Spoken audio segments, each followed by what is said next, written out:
Husband put head in gas oven, home life happy? No. Belgravia and overseas bank clerk absconds with fortune. How much is this fortune? £90,000. No. That's a king's ransom, Poirot. When it is used to ransom a king, it becomes interesting to Poirot. Missed typist of 21. Where is Edna Field? Oh, no. There's good stuff here, Poirot. Mysterious suicide, absconding bank clerk, missing typist. Yes, but I am not greatly attracted to any of them, mon ami. I have many affairs of importance of my own to attend to. Such as? My wardrobe, Hastings. If I mistake not, there is on my new grey suit the spot of grease. You have noticed it, perhaps? Eh? No. No? Well, it's only the one spot, you understand, but it is sufficient to trouble me. Then there's my winter overcoat. I must lay him aside in the powder of Keating's. Eh? And I think... Yes, I think the moment is ripe for the trimming of the moustache. Also the pomading. There's a lady to see you, Mr. Poirot. A lady? A client. Her name's Mrs. Todd. Unless the affair is one of national importance, I touch it not. I couldn't say, sir. Shall I ask her? Yeah, no, Miss Lemon. Show Mrs. Todd in. We shall judge for ourselves, eh, Hastings? Oh, yes, yes. Mrs. Todd. Doesn't sound as if she's nationally important. Mind you, I knew a Mrs. Jones once who was master of hounds with the Mid-Rutland. Yes? No, that's all. Funny woman. Mrs. Todd, sir. Thank you. Oh, are you Mr. Poirot? I am Hercule Poirot? Yes, madam. Oh, you're not a bit how I thought you'd be. Did you pay for that bit in the paper saying what a clever detective you were, or did they put it in themselves? Madame. Oh, I'm sorry, I'm sure. But you know what newspapers are like nowadays. Nothing but puff. But no offence taken, I hope. I'll tell you what I want you to do for me. I want you to find my cook. I fear you are making a mistake, madame. Hercule Poirot is a private detective. I know that. Haven't I just told you I want you to find my cook for me? walked out of the house on Wednesday without so much as a by your leave and never came back. I am sorry, madame, but I do not touch that particular kind of business. I wish you good day. So that's it, is it? Too proud, eh? Only deal with government secrets and Countess's jewels? Well, let me tell you, Mr. High and Mighty Poirot, a good cook's a good cook. And when you lose one, it's as much to you as pearls are to some fine lady.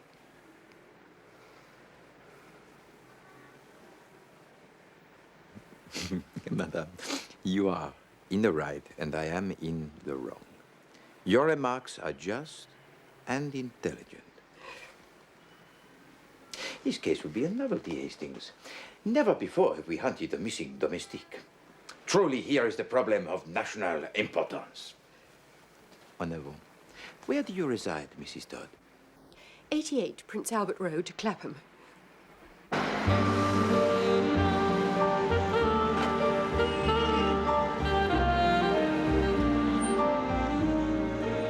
You say this jewel of a cook went out on Wednesday and did not return? Wednesday, yes, it was her day off. The day before yesterday. Has it occurred to you, madame, that she might have met with some accident? Have you inquired at the hospital? That's exactly what I thought yesterday, but this morning, if you please, she sent for her box. What box? Her box. Her trunk. Luggage. Oh, I see. Will you describe her to me, madame? Oh, she's most respectable. 10 years in her last place. Middle-aged, grey-haired, thin. And her name? Dunn, Eliza Dunn. This is Clapham. There's the common.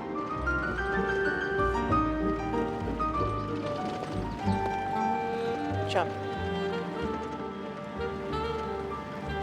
You had no disagreement with her on Wednesday, madame? No, that's what makes it all so queer. How many servants do you keep? 2.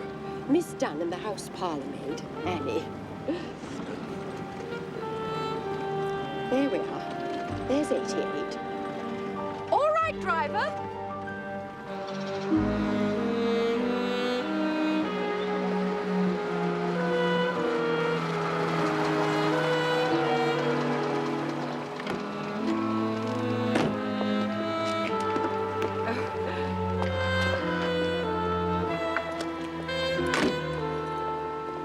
Annie? Hastings, my friend, promise me one thing.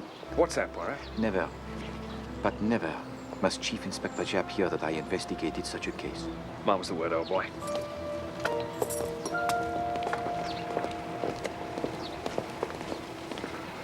Now, Annie, this gentleman's a detective. He wants to ask you a few questions. Here we are, sir. Voyons, Mademoiselle Annie.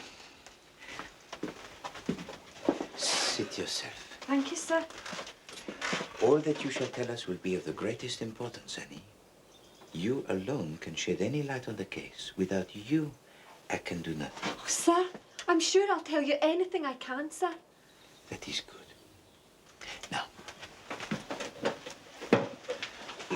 first of all, what is your own idea? You are a girl of remarkable intelligence that can be seen at once.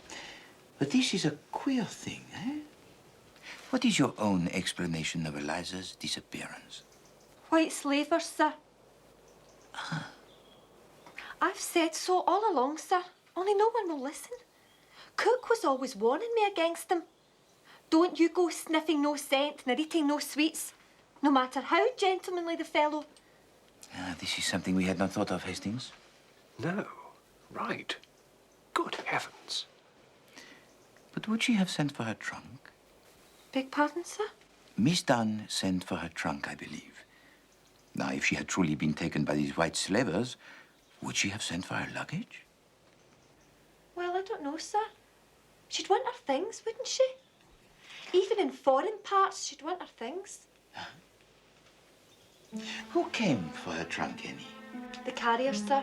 The men from Carter Patterson. And did you pack it for her? No, sir. It was already packed and corded. That is interesting. That shows that when she left the house on Wednesday, already she determined not to return. You see that, do you not? Oh, I I'd never thought of that.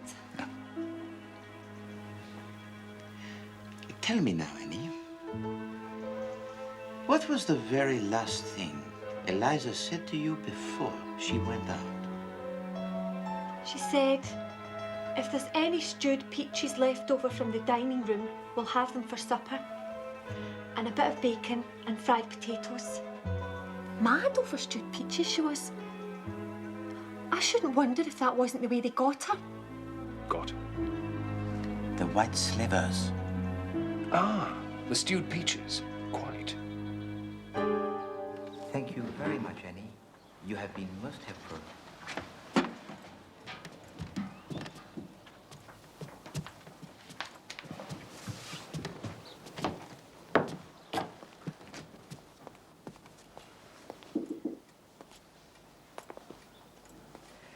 Was she saying things about me? Not at all. Only things of the pleasantest nature. But for a woman of your intelligence, madame, it would be tiresome to bear with patience the roundabout methods we plodding detectives have to use. Oh, I see. Well, I wouldn't say there was all that much difference between us, Mr. Poirot. Mind you, I was always very good at general knowledge at school. There.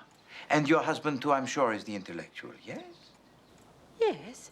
Yes, he does very well with figures. A successful businessman? With the Prudential, yes, in the city. What about the other inmates of the house, madame? Oh, you mean Mr. Simpson, our paying guest? What is his profession, madame? Oh, he's in business, too, with the Belgravia and Overseas Bank. A young man, is he? 28, I believe. A nice young fellow. Well, they'll both be in at about 6 if you want to see them. An excellent suggestion, madame. Well, my colleague and I will take a turn on your famous common for 1 hour.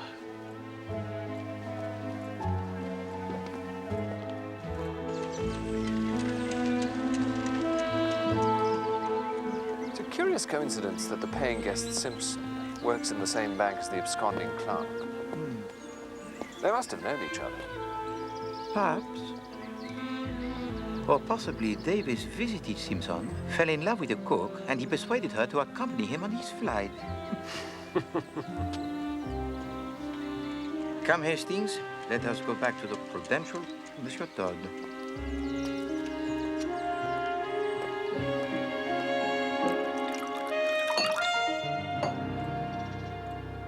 I've heard of you, Mr. Poirot, haven't I? It's possible, Monsieur Todd. Oh, yes.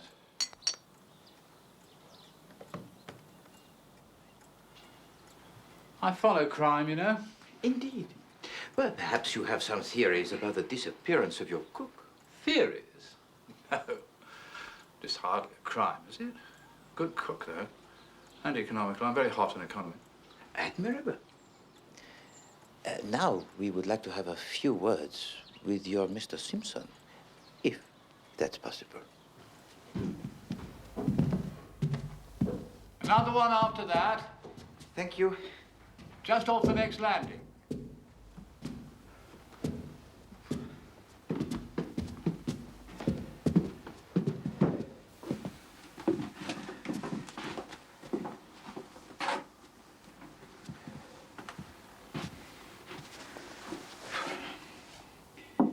Mr. Simpson? Hold on.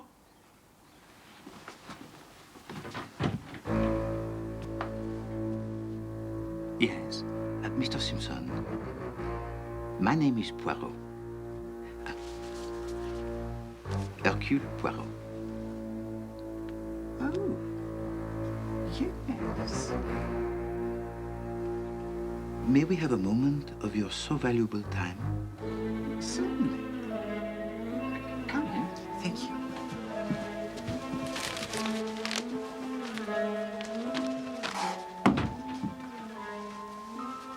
Mr. Simpson, Mrs. Todd has engaged me to find Eliza Dunn, the cook. Oh? Where is she? But that is what we do not know, monsieur. You know her, of course. Well, I must have met her, I suppose. Well, it would seem that Miss Dunn has not been seen since Wednesday. Did you see her on that day? I don't think so. I don't know. You were at work as usual on Wednesday? Yes? Well, thank you, Mr. Simpson.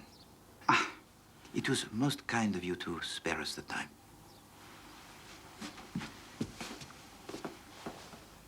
Tell me, Mr. Simpson, what does a young fellow find to do around here of an evening, huh? Oh, the usual things, you know. Oh, but musical evenings, amateur theatricals, that kind of thing? Yes, I suppose so. But you do not interest yourself, Afraid not. No. Thank you.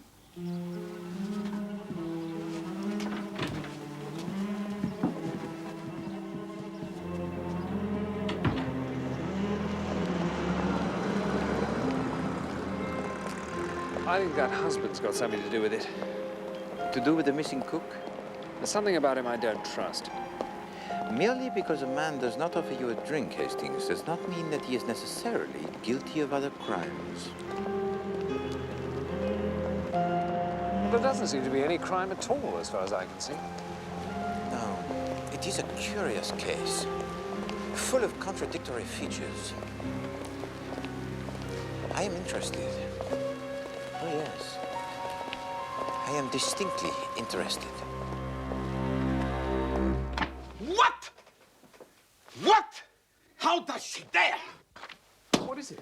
As a favor, as a great favor, I agree to investigate this two-penny, half-penny affair. What is it, old chap? Read it! Read it! Mr. Todd regrets that after all his wife will not avail herself of Mr. Poirot's services. Yeah. After talking the matter over with me, she sees that it is foolish to call in a detective about a purely domestic affair. Yeah. Mr. Todd encloses a guinea for consultation fee. Is this to be believed, huh? Do they think they can get rid of Hercule Poirot like that, huh? No! No, no, no, no, no, no! 36 times! No! They send me 1 guinea, huh? No! I will spend my own guineas. 3,600 of them, if need be. But I will get to the bottom of this matter. If Eliza Dunn will communicate with this address, she will hear something to her profit. Advantage. Yes? Yes.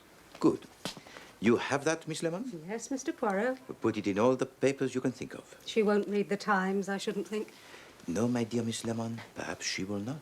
But perhaps her new employers will. Now run along, Miss Lemon. Feet, feet. And you, Hastings, do not you run away with such celerity. I have work for you too. Oh, as a matter of fact, I was thinking of popping down to Sandown this afternoon. No, no, no. You do not pop. Well, there's a horse running a pal of mine owns a leg of. When he owns 4 legs, I pop with you. But now it's time for work, yes? I want you to telephone all the domestic agencies you can find and see if they have found Miss Eliza Dunn a new post. As for me, I pop to the City of London.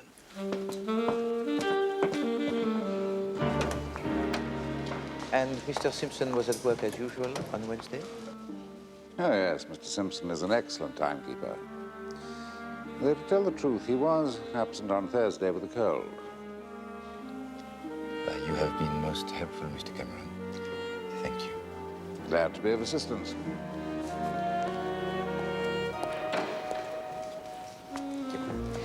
It is an unfortunate occurrence, this business of Davis absconding. Oh, you heard about that, did you? Well, one could scarcely miss it. Well, the newspapers love scandals about banks. That is human nature, Mr. Cameron. But it is comforting for us mere mortals to know that banks, too, have their difficulties. Again, I thank you, monsieur.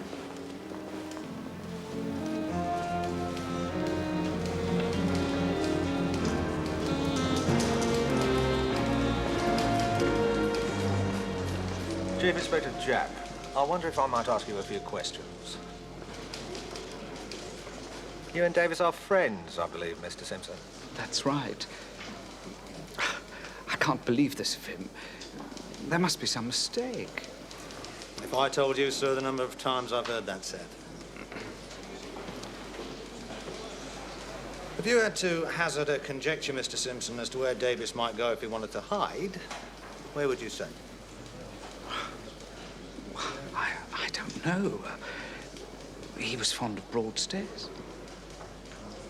Yes, I was thinking of somewhere a little more exotic than that, sir. Foreign parts, even. Oh, I don't think he's ever been abroad. You were at work as usual on Wednesday, were you, Mr. Simpson? It's Thursday you want to know about, surely. And I was away on Thursday. No, Mr. Simpson. Although the bonds were found to be missing on Thursday, we believe that they must have been removed from the bank on Wednesday. I was here all day Wednesday. What's that? That man.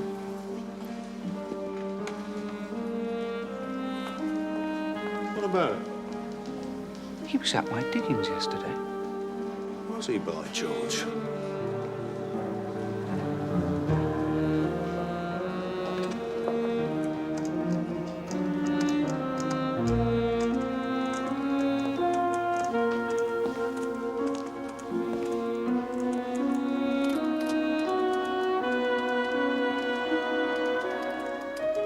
Ah, my dear Chief Inspector Jean. After the reward, eh, Poirot? Oh, no. No, I am engaged on quite a different case. And what would this different case be, then? Ah, well, now, there is such a thing as client confidentiality, Chief Inspector. Let me just say that this case I am engaged on is of national importance. Well, I'm glad to hear it, Poirot. Someone was trying to tell me you'd gone into the missing domestics business. No, I said. Not Poirot, I said. Hard times or not, he wouldn't fall that far.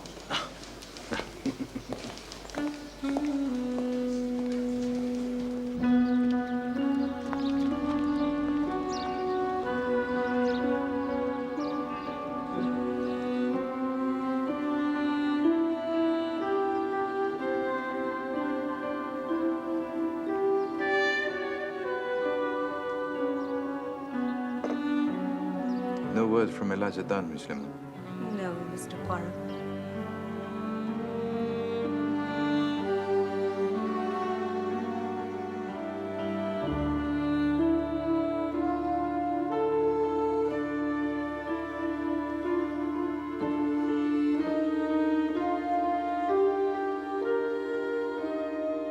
Another letter from the Duchess of Wrexham. No. She sounds desperate. No.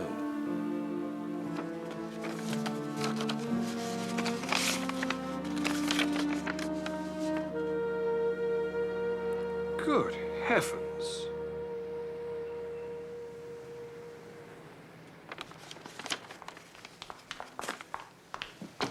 Mr. Poirot, Mr. Poirot. Yes, Miss Lemon, yes. There's a letter, sir. A letter from Eliza Dunn. There! Did I not tell you, Hastings? And you try to waste Poirot's time with the duchesses. Well, I only thought... You must learn, my friend, the patience. Read it to us, Miss Lemon. Dear sir or madam, ref your ad in the paper. I already got my legacy, if there's some mistake. Yours truly, Eliza Dunn, miss. P.S. Thanks all the same for your trouble. What does she mean, legacy? We must talk to this woman at Fell Cottage, Amdale, Keswick. Keswick?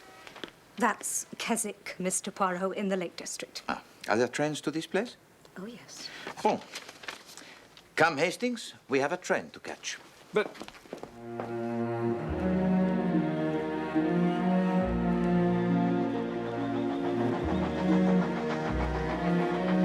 Look at it, Hastings. Not a building in sight. Not a restaurant. Not a theater. Not an art gallery. A wasteland. I thought you liked the country. But this is not the country, my friend. The country is full of trees and flowers and public houses. This is a desert.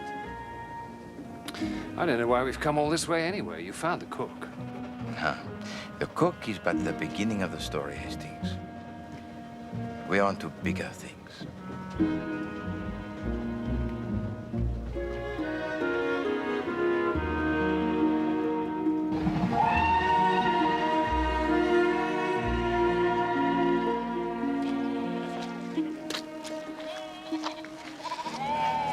at that, Poirot. Look at that view. Yes, well, views are very nice, Hastings. But they should be painted for us so that we may study them in the warmth and comfort of our own homes. That is why we pay the artist for exposing himself to these conditions on our behalf. What do you mean conditions? It's a wonderful day. Just fill your lungs with that air. No, my poor friend. This sort of air is intended for birds and little furry things. The lungs of Hercule Poirot demand something more substantial. The good air of the town. Fell cottage, I perceive.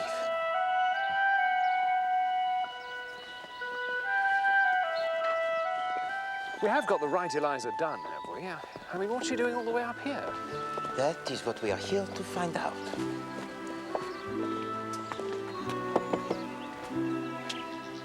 Wonderful position. If you are rock is wonderful. Yes? Miss Eliza Dunn. Yes. Formerly in the employ of Mrs. Ernestine Todd at 88 Prince Albert Road, Clapham. That's right. I am Hercule Poirot, Miss Dunn. Well, you were kind enough to answer my newspaper advertisement. Oh, yes. Well, like I said in my letter, sir, I've already got my legacy. Miss Dunn, may we be permitted to come into the house for a moment? I'm sure your employer will not object. No, she won't mind. Come in. Thank you. Come in.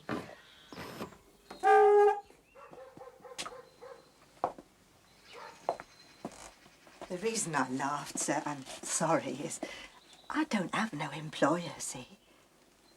This is my house. Oh, Miss Dunn, forgive me. That's all right, sir. You wasn't to know. This is part of my legacy, see?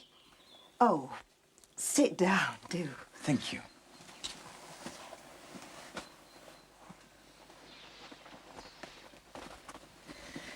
Now, Miss Dunn, you have mentioned your legacy, but Captain Hastings and I, we know nothing of this.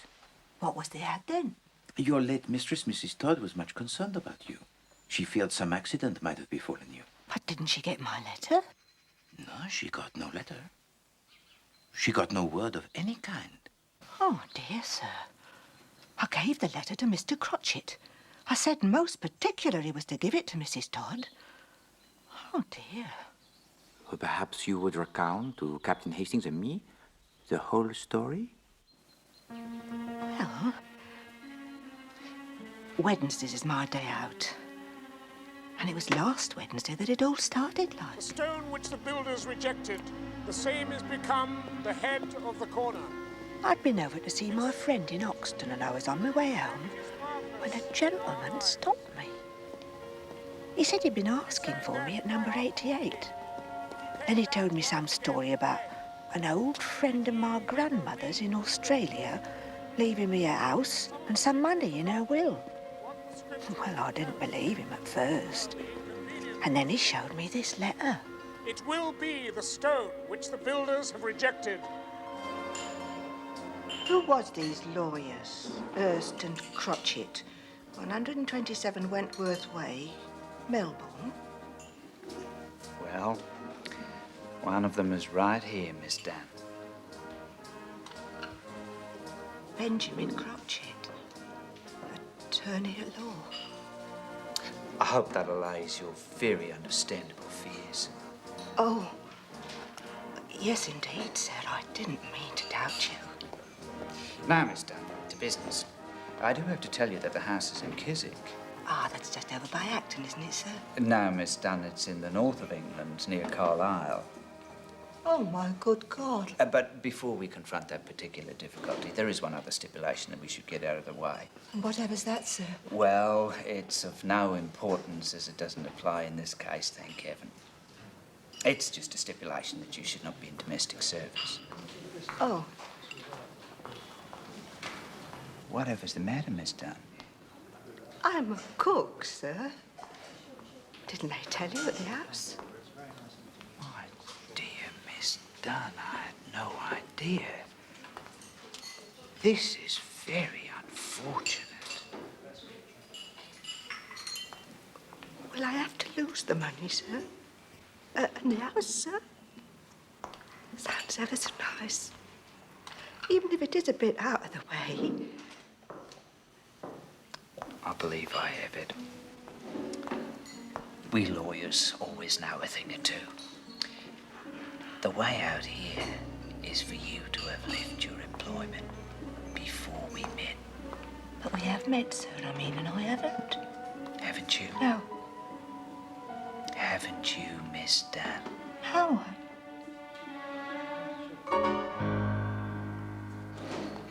Oh, I see. Yes. You left your employment this morning, did you not, before we met? Yes. I remember now. I did, as a matter of fact. There.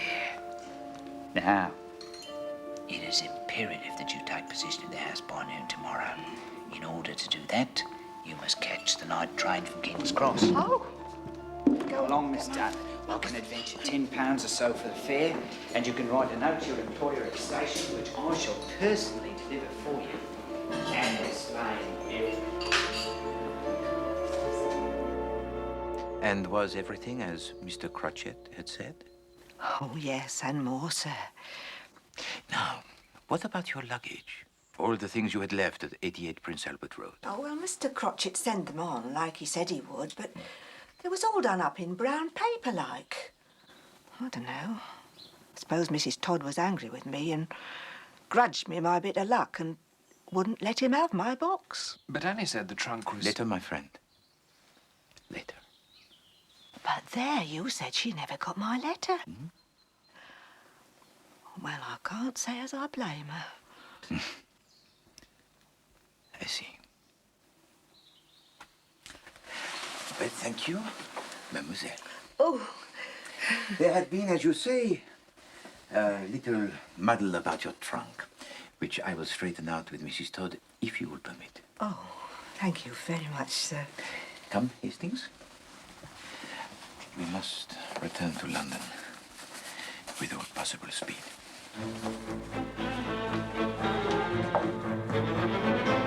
Is there nowhere you can contact the Chief Inspector Japp? Then telephone him at his home. Yes, of the greatest urgency. Tell him he should not be looking for Davis. He should be looking for Simpson. No, not Davis, but Simpson!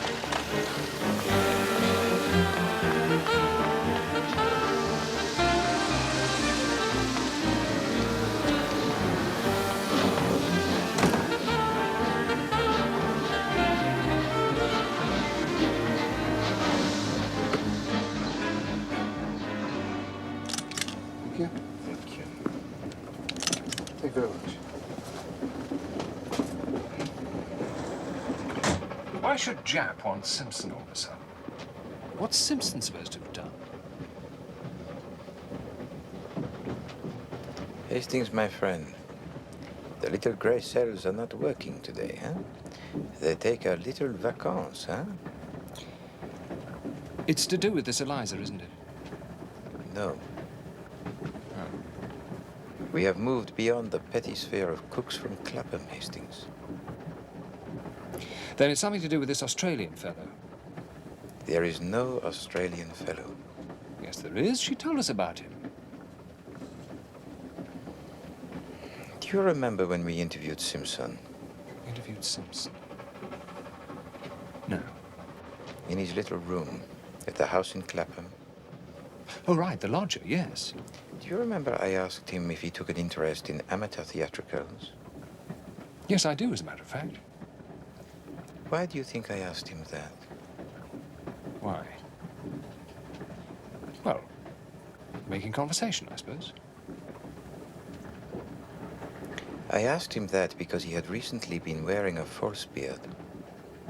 He had a tiny trace of gum arabic in his, what do you call it here? Sideburn. Sideburn, yes. Do you see? Oh, right, yes. Bon.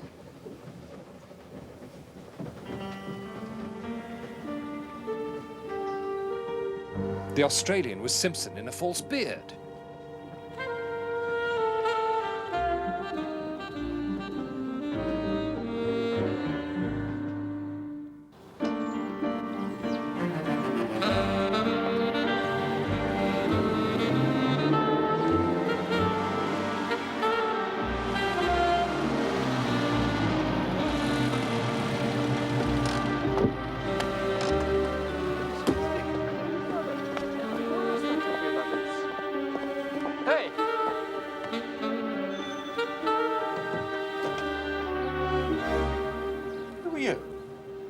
I am Hercule Poirot. Who are you? Sarge, there's some French gent at the door. No. I am not some French gent. I am some Belgian gent. Well, and if it isn't Mr. Poirot? It is. Is the lady of the house in? The Chief Inspector's here. Mr. Poirot! Ah, Mrs. Todd, good I don't know how you have the impertinence to show your face here again. But, Mrs. Todd... You were paid off, Mr. Poirot. You were paid off handsomely. Well... And then look at this. We've got policemen crawling all over the house. You're not too popular in Clapham this morning, Poirot. Bit of a wild goose chase, this. As far as we can ascertain, this Mr. Simpson of yours is a perfectly respectable young bank employee who happens to have gone home to his family. We have the Shropshire Constabulary checking that at the moment. I only wanted to ask... No. Well, perhaps you'd be interested to know... No, I wouldn't. Good day, Mr. Poirot. Poirot?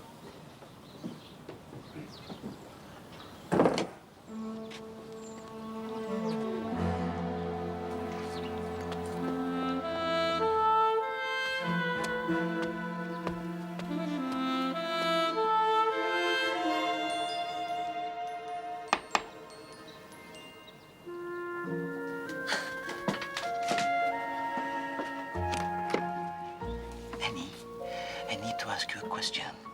Can you help me? I'll try, sir. Last Friday, the cutter Patterson came to collect Eliza's trunk, yes? Her box? Yes, sir. You were here when he came? Oh, yes, sir. I had to show them up to Eliza's room for them to take it up. Boom. It was ever so heavy, sir. It took 3 of them to get it down the stairs.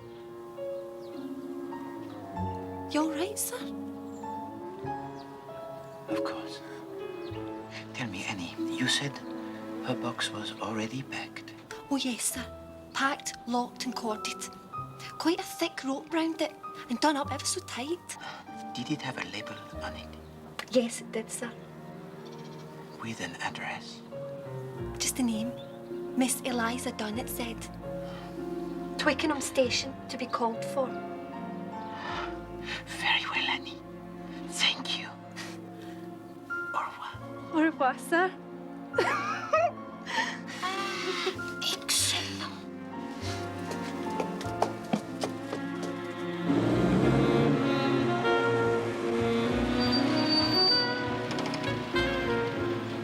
Then why would Crotchet want to perpetrate such an elaborate hoax? Ah, that is a very good question, Hastings.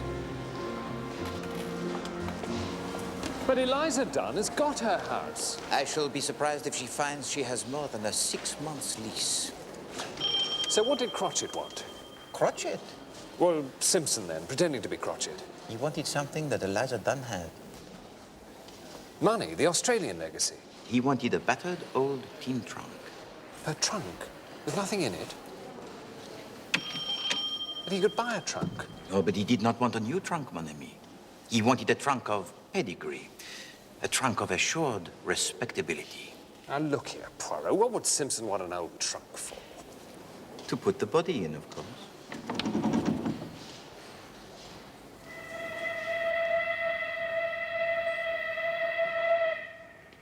Sent it on to Glasgow, Gov, to await collection there.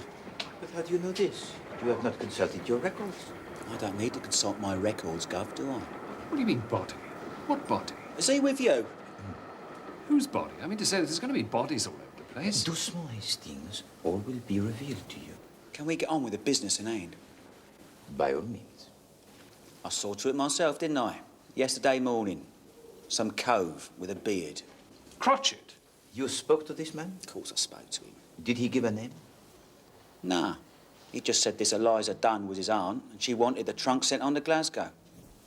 And it's gone? You have sent it? Nah. Every Friday, the Southern Railway pays me huge amounts of money, so I won't do that sort of thing. I think he's being sarcastic, Poirot. No. No, Hastings. He is a good man.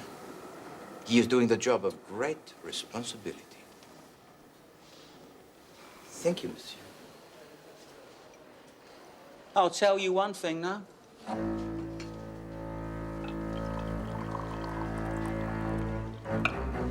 And what is that, monsieur?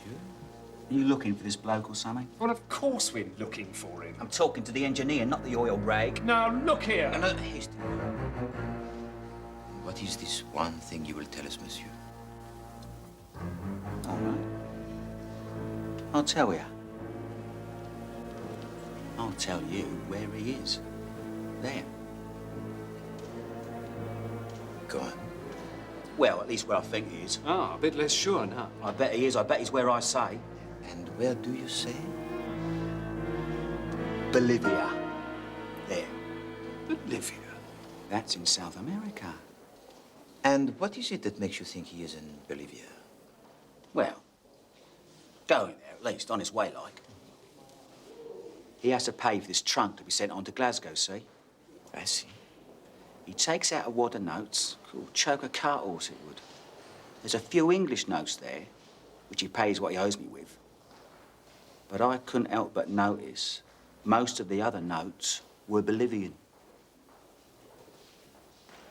Hastings, this gentleman is a genius.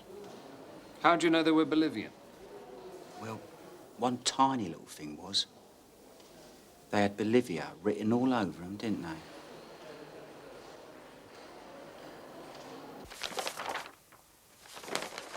Here we are, this week's sailings.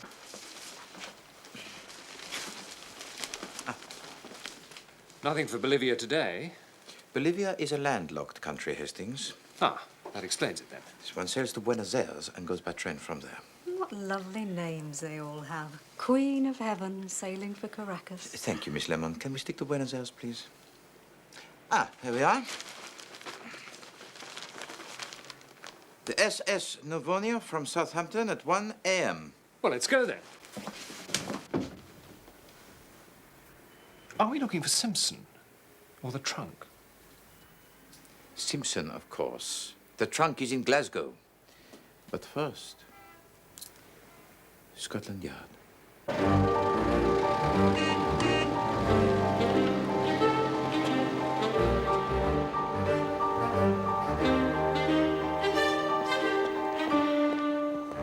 And of course, you see some sinister point in all this Arthur Simpson's activities. Oh, yes, of course, Chief Inspector. 6 months' rent on a house, £150 to Miss Dunn. It is not much to assure the success of his plan. And this famous plan is? I mean, we've heard a lot about it, Mr. Poirot, and I'm sure it's been very entertaining, but... We are wasting time, Chief Inspector. Go on, then. His plan, of course, is to steal £90,000 worth of negotiable securities from the Belgravia and Overseas Bank. No, that's Davis.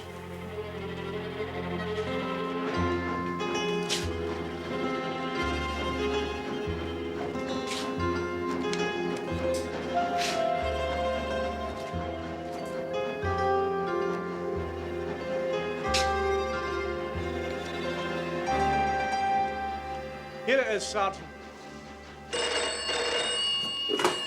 Chief Inspector Japp speaking. Oh, yes, Sergeant. Good. Good. It's Glasgow. They found the trunk. And? What do you mean, and? Have they opened it? Sergeant Hendry, have you opened the trunk? Ah, yes, I see.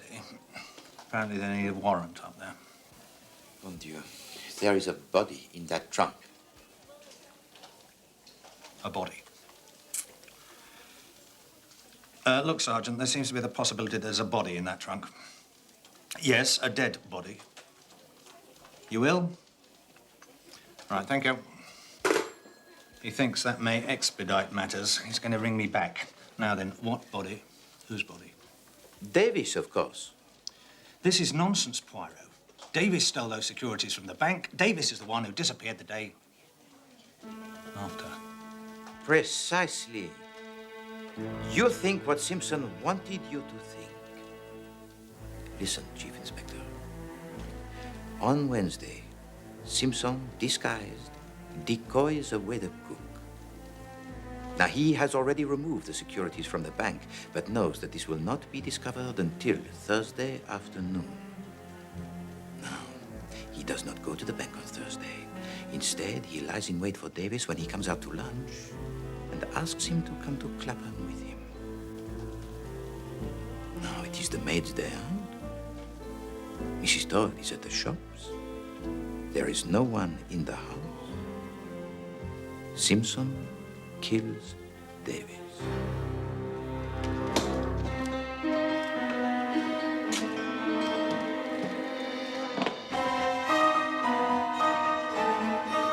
The one difficulty for a murderer is the disposal of the body. And that is why Simpson wanted the trunk of Miss Eliza Dunn.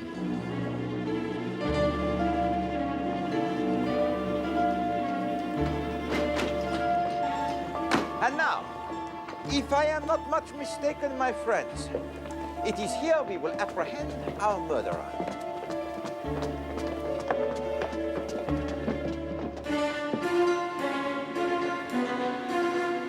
Have I got something wrong, Chief Inspector?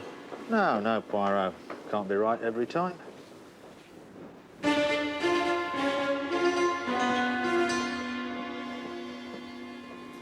Mon Dieu, I am wrong. I am wrong.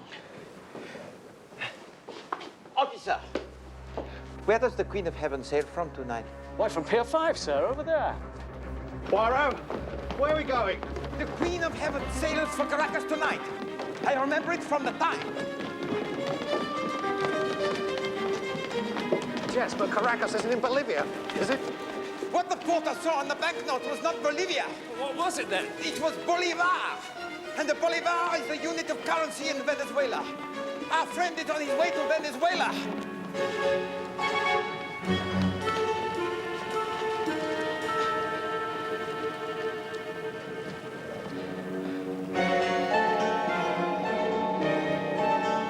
Simpson!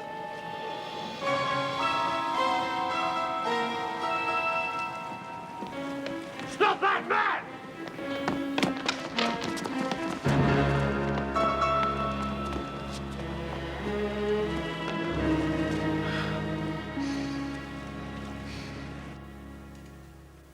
No, Miss Lemon, to the left.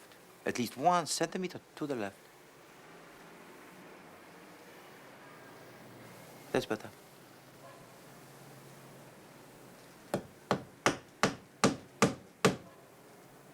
Voila. Is there nothing to which Hercule Poirot cannot turn his finger? Hand.